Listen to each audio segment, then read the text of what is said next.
The Investments in Wealth Institute is proud to share a continued partnership with the Chicago Booth School of Business, now offering in-person education for the Retirement Management Advisor certification. Expand your financial advising practice by demonstrating your ability to guide clients through the full retirement life cycle with the RMA certification program. The deadline to register is April 30th, 2024, so don't wait to join this in-depth program to become your firm's retirement planning expert. Register today at iwicentral.org/RMA booth.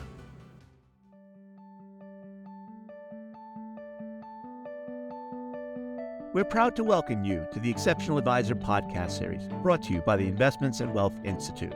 This series aims to help you to better serve your clients, differentiate yourself from the competition, and enhance your ability to communicate those differences. Hi, I'm your host, Bob Powell. Today I'm joined by Steve Gresham. He's the managing principal at Next Chapter, and he recently wrote an article for the Investments in Wealth Monitor titled "The Retirement Wake-Up Call is Here," and he joins me now. Steve, welcome. Thanks, Bob. Good to see you. Oh, it's great to see you too, Steve. Before we get started, for the benefit of perhaps the very few people who aren't familiar with you and your background and your history, do you mind giving us a brief overview? No, not at all. Not at all. So you mentioned Next Chapter, and Next Chapter really is a community that we pulled together right around the initiation of COVID as people were trying to connect. And what we wanted to connect on was the friction associated with retirement solutions. And so we were already working on that, but it just seemed to be the right thing to do to grab more people who were suddenly available and wanted to connect. If you can believe, just a few short years ago that people actually wanted to get on a Zoom call, even on the weekends. But what we realized, though, is that we had to get after this in a much bigger way. It was very easy for me to see it being responsible for the retail clients at Fidelity, the struggles that they had as they aged, and they wanted to do so much of this stuff themselves. But as they started to get much closer to the brink of retirement, they realized how complicated it was. And that's where we said, well, Next Chapter is really going to be the simultaneous move of catching the consumers who are in need and then actually helping organizations find their next chapter of delivery, if that makes sense. Yeah, that makes completely sense. You've also authored 5 books, which is kudos to you. I've only done one. Well, you have to have a hobby of some sort. I say to my adult children all the time, make sure that you're not putting all the pressure on either your job to make you happy or your partner to make you happy. You're certainly not your parents to make you happy. So you got to have something. And I found a good expression in writing. Yeah. Well, I've written perhaps over the course of my career many books, but only one book, and I wouldn't call it a bestseller by any stretch. It was a worst seller, and I still think I owe the publisher money from my advance at the time. But and I vowed to never write another book again until I wrote the marketing plan first, Steve. Yes, that's the plan. Exactly. Yeah.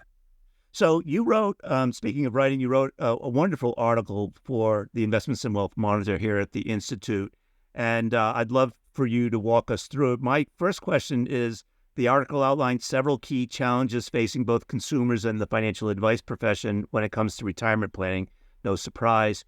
Can you expand more on why there is such a significant retirement challenge today compared to maybe past generations? Yeah, I think it's a very interesting question. So maybe just as we kind of frame this, something that I feel compelled to share is that I got on this topic because it's very personal to me. I was the oldest of 4. I knew all 4 of my grandparents and 3 of my great-grandparents. So I actually watched in real time the retirement process. And so for me, it's just sort of a second nature discussion because I've been surrounded by older relatives and older people my entire life. My mother is still with us. She's going to be 90 next month.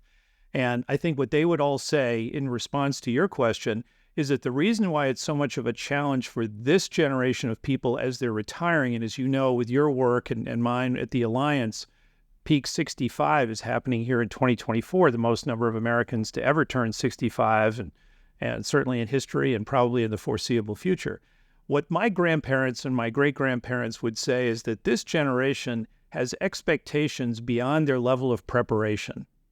And so they rolled fairly seamlessly into retirement, which is a fairly new thing because in the old days, most people didn't actually survive very long much past that expected time of retirement.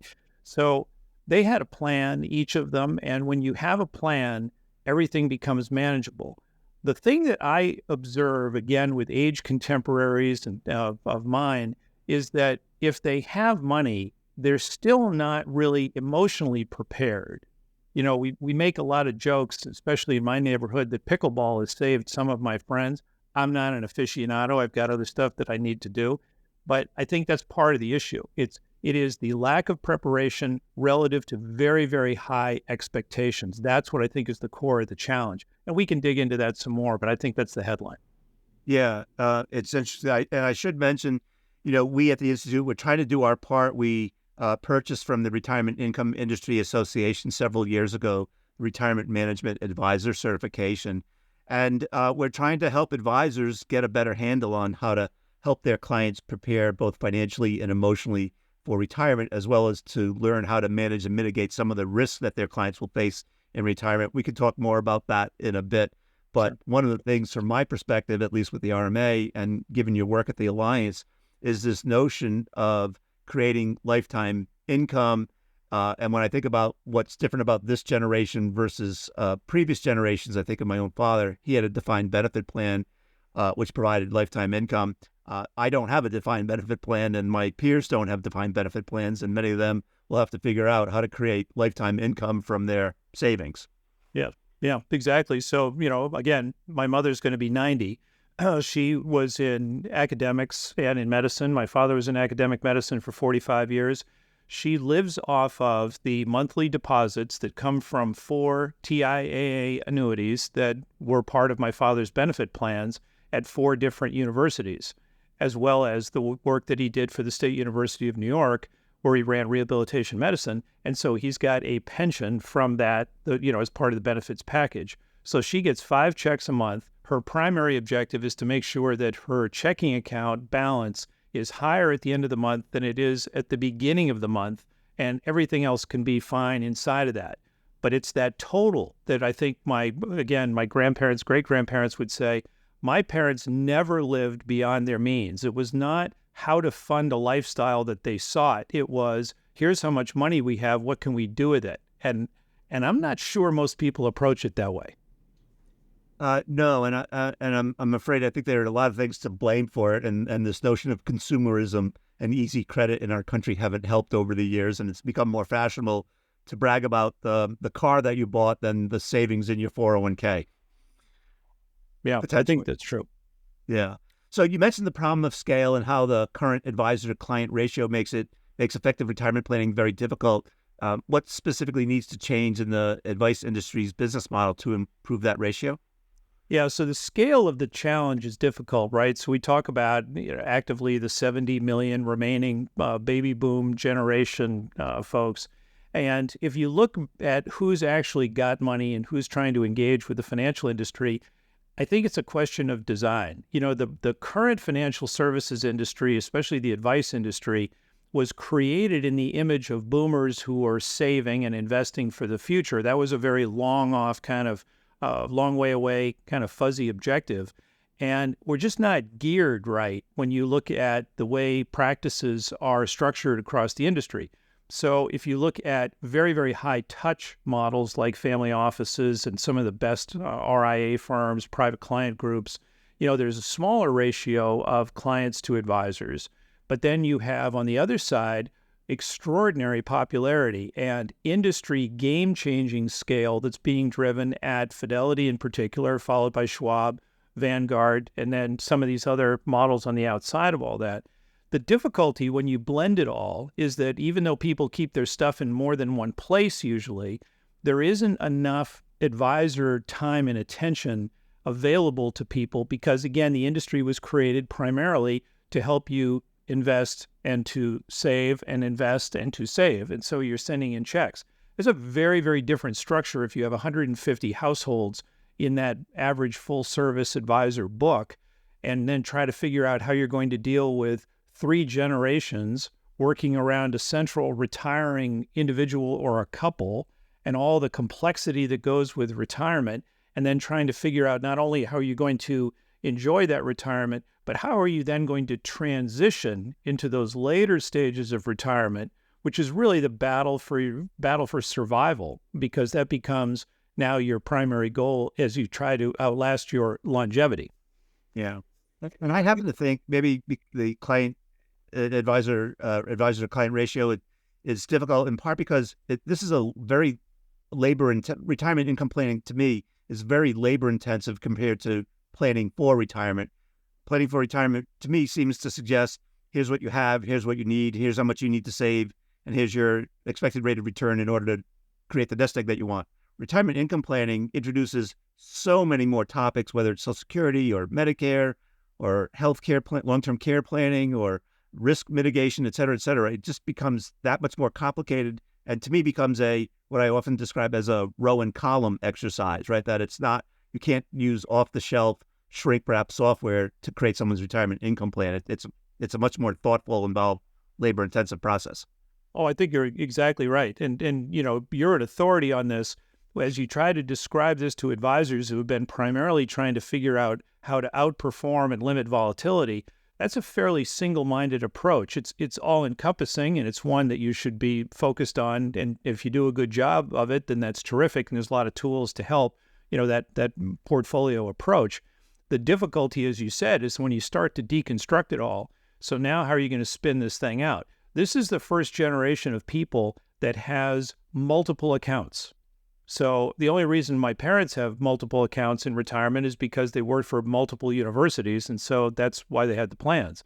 But lots of people have had several jobs and several companies, and in between the time that my folks were earning and where we are today, people have had 401ks, they've got IRAs, they've got IRA rollovers, they've got bits and pieces all over the place. And one of the most important questions that people ask is, which account do I take the money from first? And then next? I remember we did an idea screen at Fidelity a number of years ago, and that topic ranked right up there, tied for first with account security. So that's how much it's on the minds of the people. So for advisors, I find, and I think in your article, you note that many are uncomfortable having difficult conversations with clients around health and family and end-of-life discussions or longevity planning. What can the industry do to better prepare and train advisors? I mean, obviously the IWI is trying to do its part, but what beyond that perhaps can we do to better prepare advisors to engage clients more effectively around these topics? Well, I don't think there's any substitute for it, so I might as well just say it. Since I said that, I knew all 4 of my grandparents and 3 of my great-grandparents, you have to normalize aging. And as not only as an industry, but as a country, as a society, we just don't. There's a stigma associated with being old that comes not from financial advisors so much as it comes from the clients themselves. So if you ask people, are you really prepared? I mean, how many people who have a 90-year-old mother like mine would have been talking to her 20 years ago about what she would be doing when she was living alone, perhaps, or when she was unable to live independently, which is the situation she's in now. She didn't like the conversation at the time. In fact, she was pretty hostile. She used inappropriate language, I can tell you that. But my father, on the other hand, said, yeah, I understand. And even though it was their work for the both of them to understand and appreciate it, when it came to themselves, they had a difficult time. My dad was okay with it. My mother, not so much. And she's still very independent, but she's in an appropriate place to live, which is great. So I think the most important thing is to normalize it. That's a societal thing. That's a company thing. That's just a people thing. But the other part is that we also have to give advisors very, very simple paths to follow. Something that we realize in our work at Next Chapter, and my colleague Suzanne Schmidt, who manages the family conversation, which is really what you're talking about. What she says is it all starts with having a really good relationship with Generation 2, which I think makes it an awful lot easier for advisors. So, CEO of an advisory firm I talked to the other day, he said, we actually like a lot better the idea of bringing the issues of retirement and longevity and the complexity of it and some of these more personal issues like unexpected healthcare events and which are really not unexpected by the industry, but they're completely unexpected by the people who suffer from them. And so they like this idea of talking to that Generation 2 person And just because of where the demographic has gone, the median boomer is now 69 years old. So you got half that population is older than that. So there's a lot of issues of health that are coming up. But those moments that happen, or what Suzanne calls the moments that matter, when those moments happen, it then creates an opportunity for engagement with the most responsible children of that person or that couple. That's the magical moment, I think, for the industry, is helping support advisors to understand all the benefits of engaging with Generation 2. They're already making an awful lot of the decisions today, just like I make a lot of the decisions on behalf of my mother. Yeah. So, I've coined this term, a whole family approach, which maybe encompasses generation 1, 2, and 3, which is maybe you're the boomer adult, you've got an elderly parent, as in your case, you might have caregiving duties, you might need to understand how they want the end of the years to go, what kind of living facilities they may want, et cetera, et cetera. But you may also be raising children, perhaps they're adult children, and you've got issues perhaps around that as well. But for the advisor to include the whole family in the discussion, to me, either in the form of a family meeting or separate meetings, to me is important. One to maintain the assets in in your business, but also so that everyone gets on the same page within that family. Yeah. So now I'm thinking about my father working with a lot of clients who someone had suffered a stroke or something, and he would tell the stories about it, how if it was, in his calculus, if it was a single child of the person, and let's say the person had a partner or spouse, if there was just one adult child, he said those were the easy cases. He said, but every time you added another adult child, it doubled and then tripled the problem. So if you had a couple, that it actually made it worse. And he said there was always somebody, when there was 3 or 4 or 5, somebody coming in from left field at the last minute to change everything, and just probably trying to right all the wrongs of the family's relationship with that person over the years. So it's a very complicated situation. And so all that much more reason to be working with Generation 2 that can help codify some of those issues, because if it is the couple themselves and they're trying to project their own values onto that next generation without that generation's participation, all they've done is light the fuse on a bomb for a financial advisor. So you mentioned the 7 moments that matter. You list them in the article that you wrote for the Monitor. Maybe you could walk us through 1 or 2 examples of how advisors can tangibly support clients during these moments. Yeah, so maybe first provide a little bit of context for what these are. So the 7 moments that matter are the moments that we found, primarily life events, in the work that we've done over the years, because we've been at this family conversation thing since 2015. So it tracks way back, and it's been a journey. So what we find is that these are the moments where something happens that basically stops the traffic for the family. And what I mean by that is, I'll give as you said, Bob, an example is an unexpected health event. And that is the most common, right, of the 7 moments. And there are a bunch of others in there, like elder fraud and abuse, particularly financial, which also means information seizing of some kind or theft. There's gray divorce. There's unexpected cost for care. And then there's, can I live by myself? And there's a bunch of other things. So, but those moments are the ones that create rallying points for the client. But the way that we've realized is that they create reactive opportunities for the advisor or the advisory firm. You want to be conversationally proficient in these things. You do not have to solve them. You mostly have to be available. And so it's kind of like going to the parallel would be if you're going to a fancy resort, you've saved all this money, you're going there, you have high expectations, it's going to be great, and the person at the desk says your room's not ready or come back tomorrow.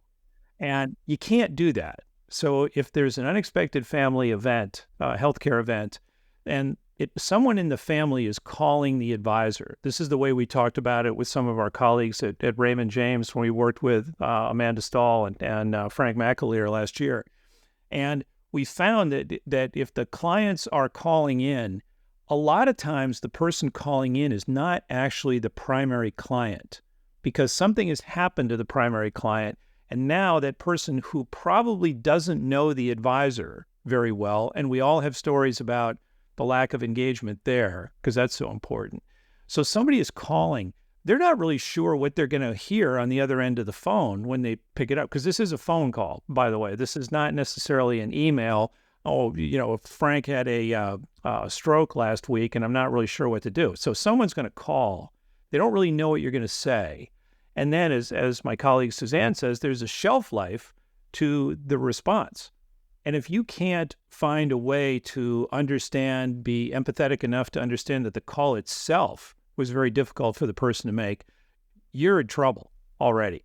And that's the stuff that resonates with this Gen 2 contact that we're talking about. Gen 1 clients are not often fired very often, but Gen 1 advisors are. And Gen 1 advisors, though, are not fired by Gen 1 clients. They're fired by Gen 2 clients. So this is where it happens. So family health event's a big one. And then that immediately sets into motion questions about who can actually make decisions. And a very, very good example of this was in COVID, where if that primary household contact for the advisor, if that person went into a hospital and was locked down, no one could get to them. So you couldn't make any decisions on their behalf if you didn't have the appropriate papers, so power of attorney, trusted contact, all that. And most people don't. So that's where we started. You can extrapolate from there how quickly the wheels come off the cart if you haven't gotten your act together around, well, can I live in my home, my mother's sole issue of the 7 moments? Can I live in my own home for as long as I want? I think about, you mentioned trusted contacts. I'm sort of aghast at how few advisors, it's not required, right? It's sort of suggested by the various authorities, SEC, FINRA, et cetera, state administrators. The prevalence of a trusted contact within the firm seems to be lacking. Do you see that too? Yeah, unfortunately. So I spent 2 years on the SIFMA Private Client Committee working on trusted contact. And I really couldn't understand what I referred to, and I will refer to it again. It may not be politically appropriate, but I think it's naive for a financial advisory firm of any size, and these are the biggest in the industry. I think it's incredibly naive not to have some level of responsibility that the firms will be held to make sure that the clients do not harm themselves. You need today more paperwork for sending a minor child on a Ferris wheel at the local fair than you do to put a $20 million client in a position where they may not be able to make good decisions and actually may be of limited capacity to do that. We have to be able to help these people help themselves. And part of it is just being incredibly realistic about the humanity associated with people getting older. That's part of what I mean by normalizing. Yeah. And in the article, you have a chart, a bar graph that looks at the issue of cognitive decline and people's fear of suffering from it. It's remarkable, quite frankly.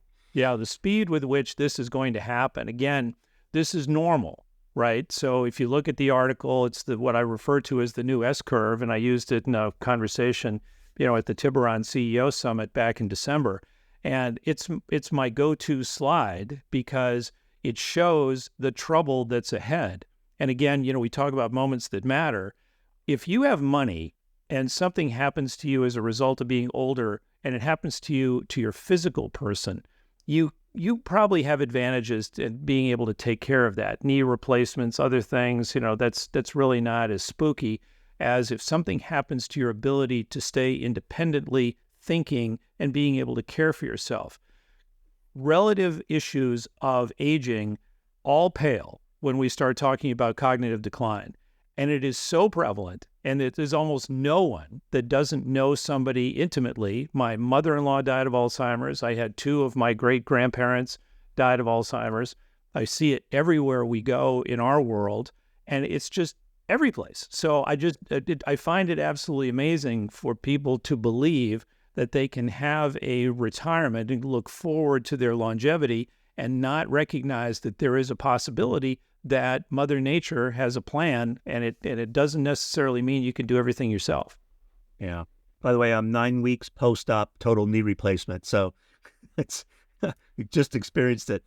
The other thing I'd make mention of is I quote Michael Finke's study all the time from 13 plus years ago, I think, where he looked at financial numeracy and decision making. And as people's numeracy decline, perhaps due to cognitive decline, that their confidence in their decision making stayed level, which to me means that they were becoming increasingly more confident about the bad decisions that they were making as they aged. And if that's the fate that awaits all of us, we better be making decisions now to accommodate our older selves, I guess, right?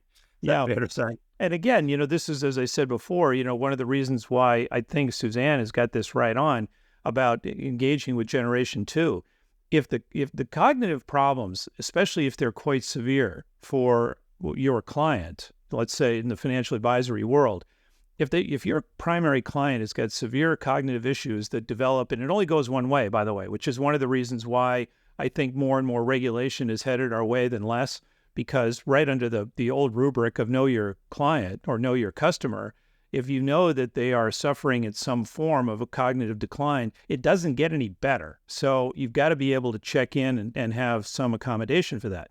But again, back to the issue, if somebody has a cognitive decline, at a certain level, it actually is not really their problem. It becomes almost immediately the Generation 2, the responsible children, becomes their problem.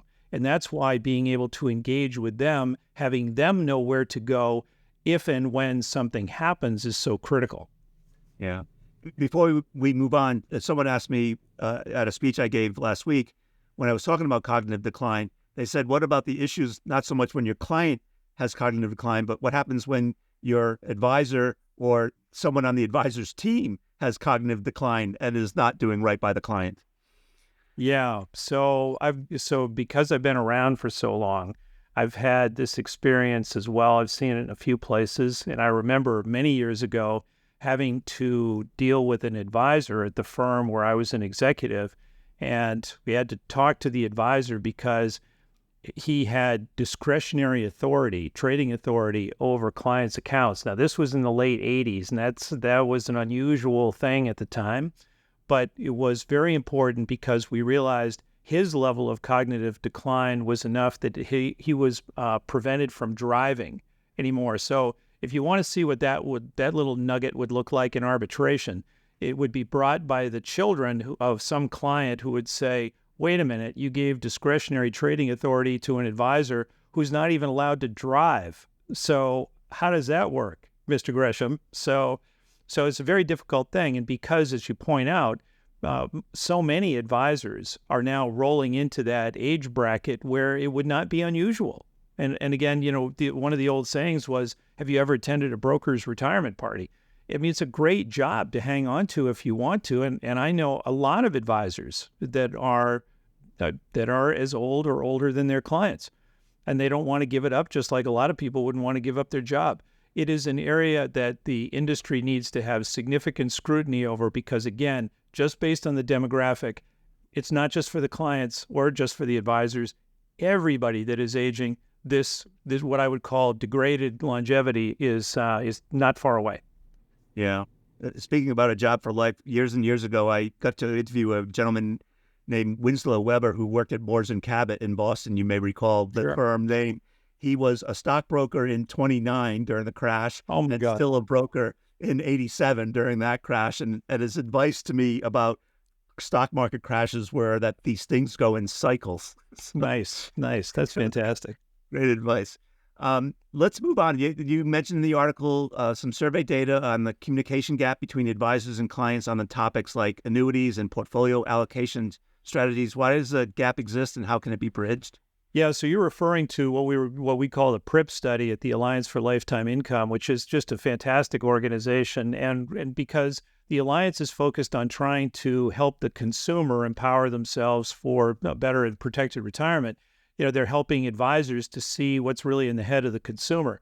I think this one, and you would know it as well as I would, Bob, I think this one's just a communication issue. I think it's semantics, but it's growing. And that's the part that I think is tricky.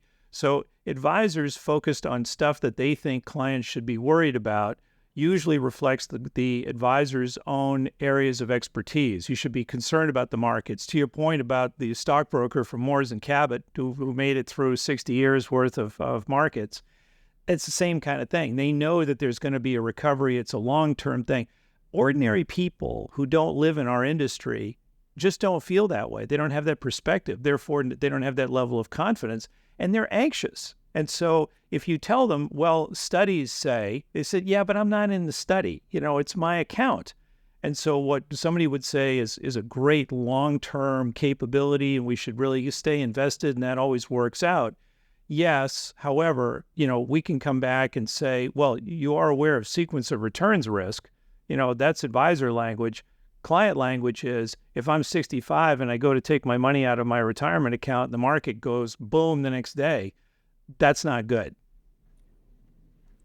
I sometimes think of it as we talk about in the world, the law of large numbers, but for the client, it's the law of one number. It's their number, right? That's That exactly matters. right. Yeah. So what about this? In the article, you also mentioned a lack of systems and technology as barriers to supporting advisors more fully. What capabilities are missing that needs to be implemented, or systems or solutions? Well, I think you've highlighted most all of the needs, and that's really what we're talking about here, is that systems and technology are really there to make things either more dependable and more process-oriented, so we make sure we don't miss anything.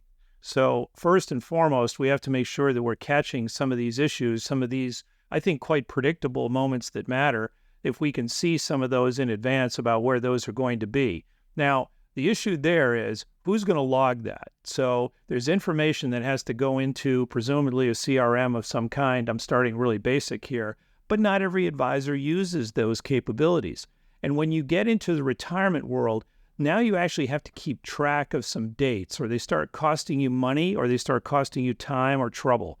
And so whether it's eligibility for Social Security or making your decision around Medicare, some of these things are time-stamped and you have to deal with it. Now, that sounds like a really simple thing, but unless we are on the ball proactively in communicating with clients, if we miss any of those dates and we don't have conversations with them, we know from industry research, you mentioned the gaps before, this is one of the biggest gaps.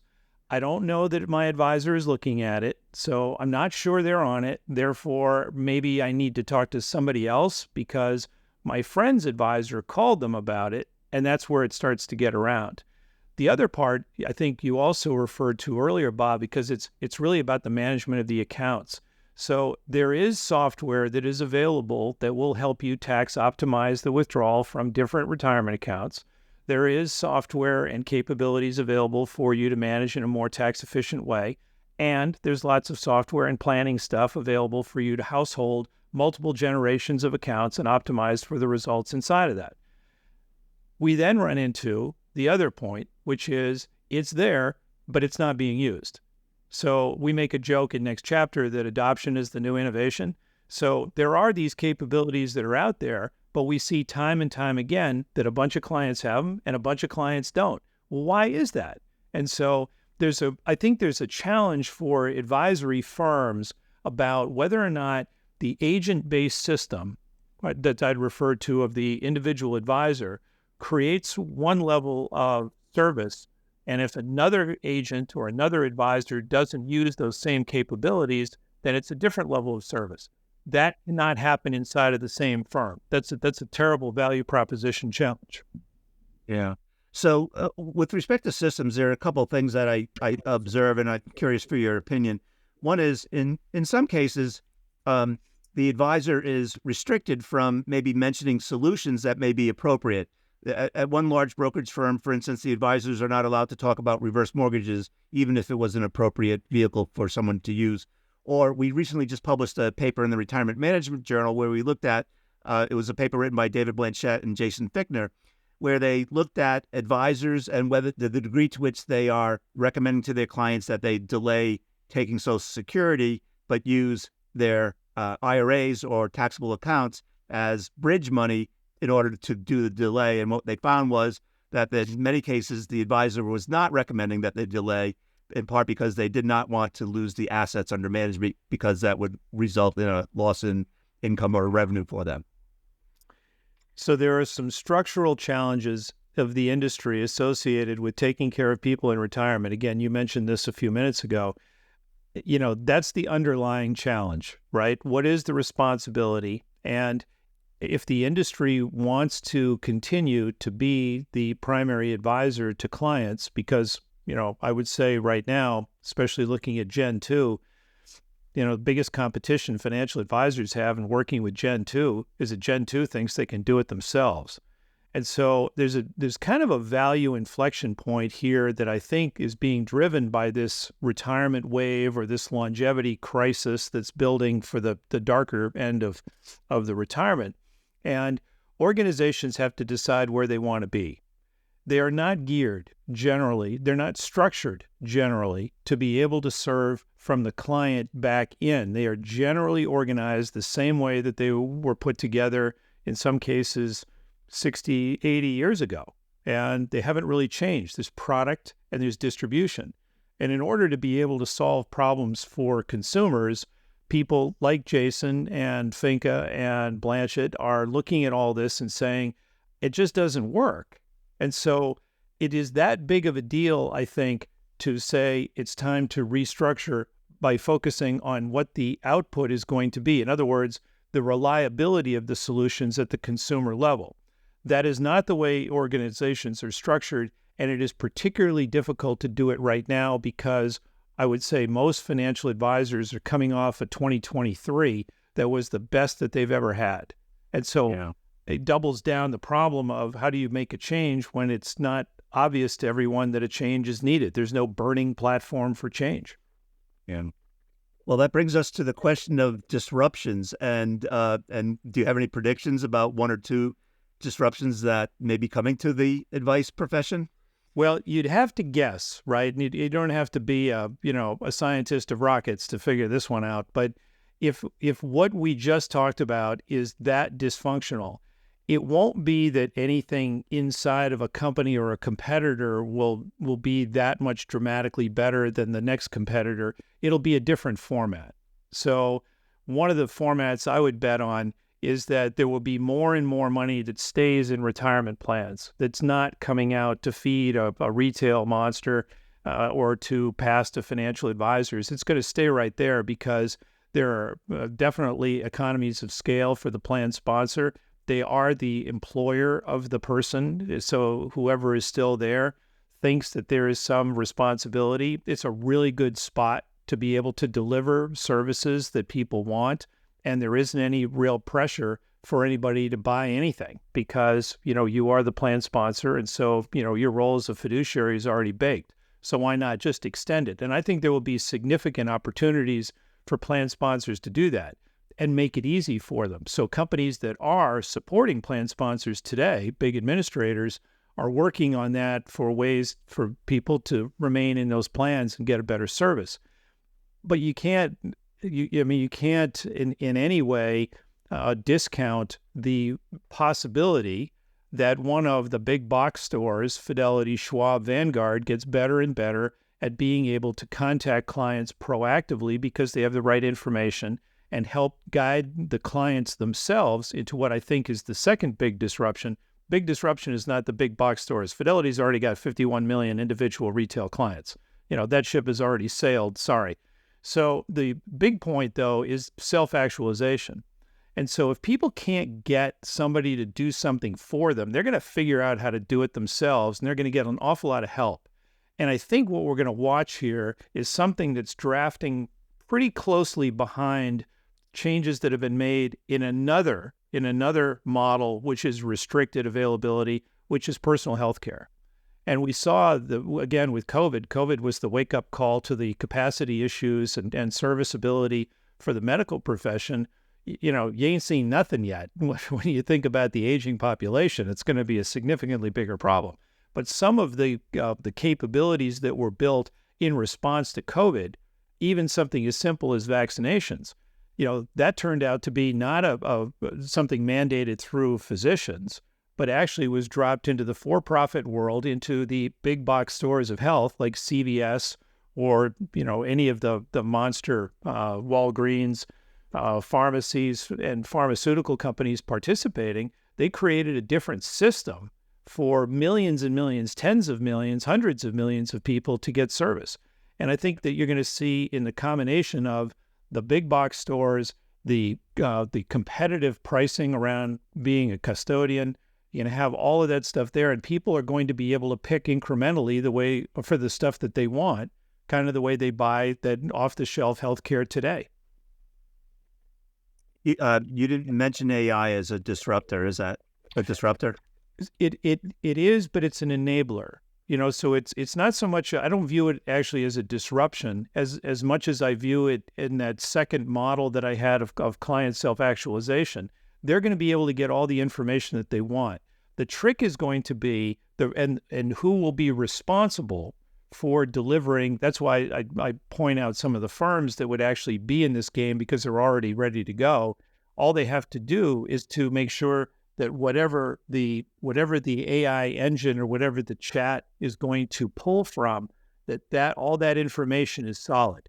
Because as you pointed out before, Bob, one of the things that's really tricky, and we did a lot of automated stuff at Fidelity, automated journeys and all that, you get into some spots where you can't let the bot make the decision.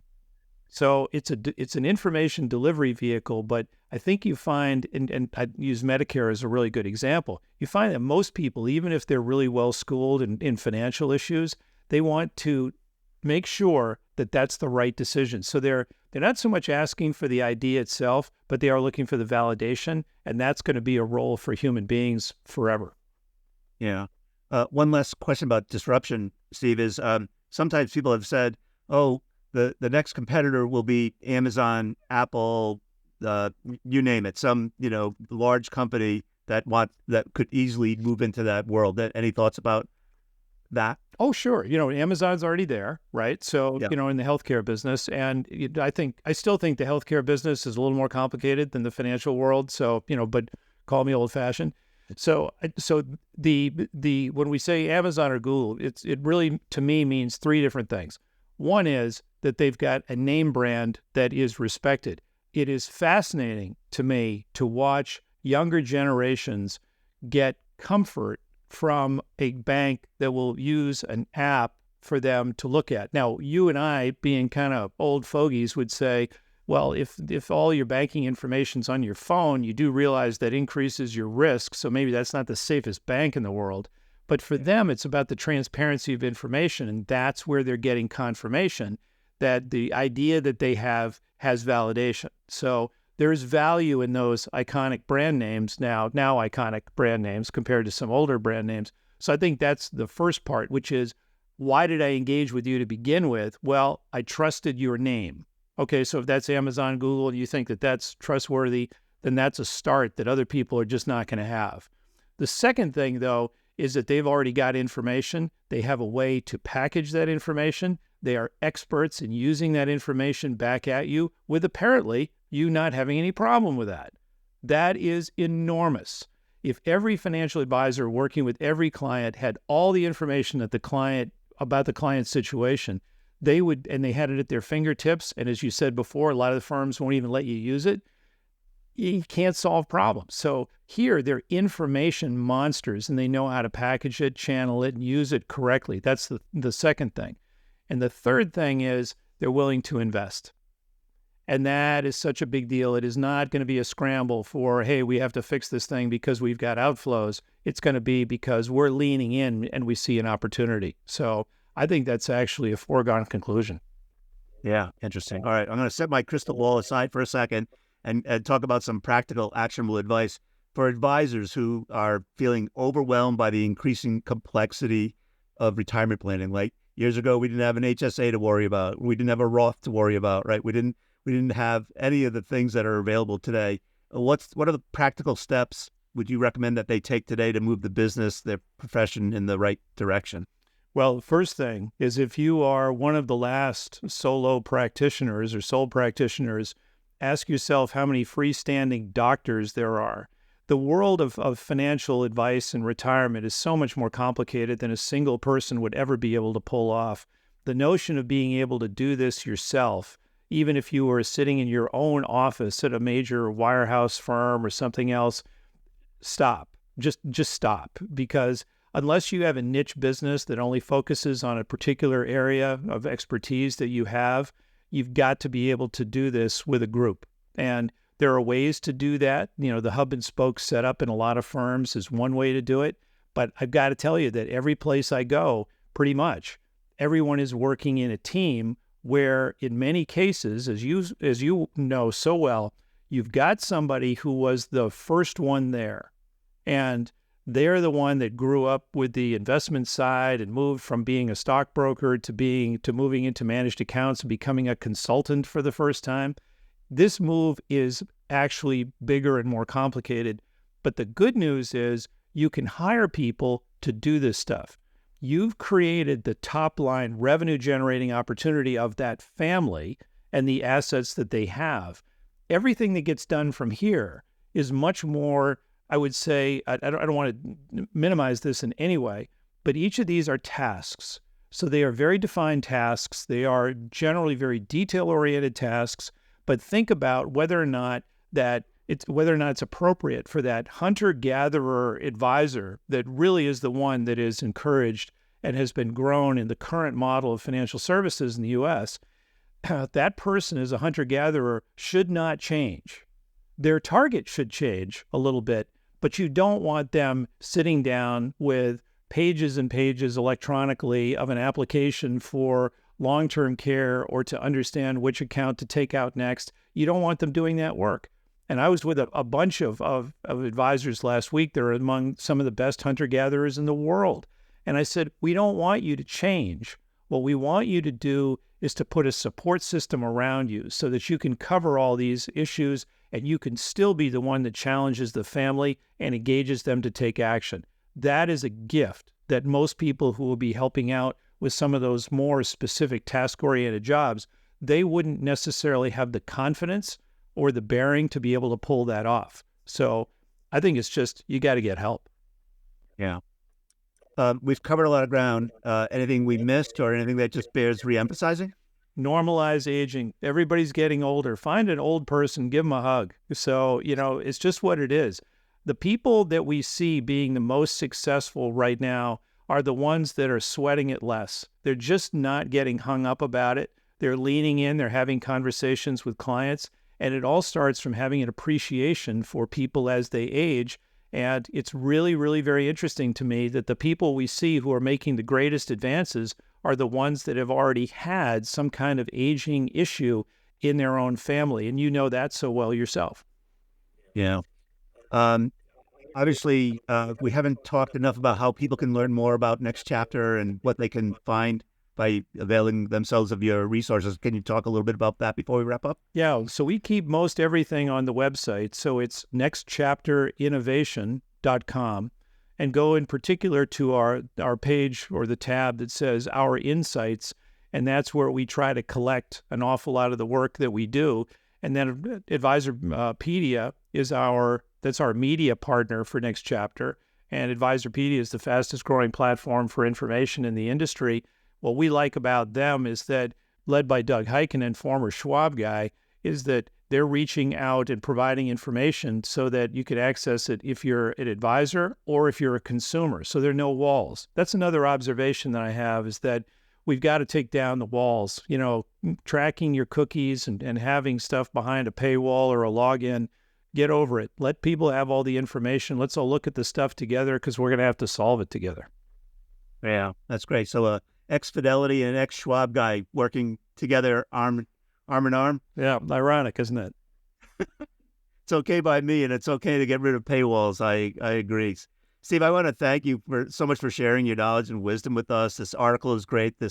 Our conversation, at least to my way of thinking, has been great. I appreciate it ever so much, and hopefully you'll come back on to another podcast when you write another article for the Monitor. Absolutely. Maybe even before that, because that was a pretty long article. That's not usually my kind of thing. But you my friend, are a legend, and so wherever you go, I'm right behind you. All right, count me in. Thank you for listening to the Exceptional Advisor podcast, brought to you by the Investments and Wealth Institute. If you've enjoyed this podcast, please subscribe through iTunes, Spotify, or our website at www.investmentsandwealth.org/podcast to get the latest episodes of our Exceptional Advisor podcast series. For additional resources, updates on events, and exclusive membership deals. Visit www.investmentsandwealth.org. The Investments in Wealth Institute is proud to share a continued partnership with the Chicago Booth School of Business, now offering in-person education for the Retirement Management Advisor certification. Expand your financial advising practice by demonstrating your ability to guide clients through the full retirement life cycle with the RMA certification program. The deadline to register is April 30th, 2024, so don't wait to join this in-depth program to become your firm's retirement planning expert. Register today at iwicentral.org/RMA booth.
Program to become your firm's retirement planning expert.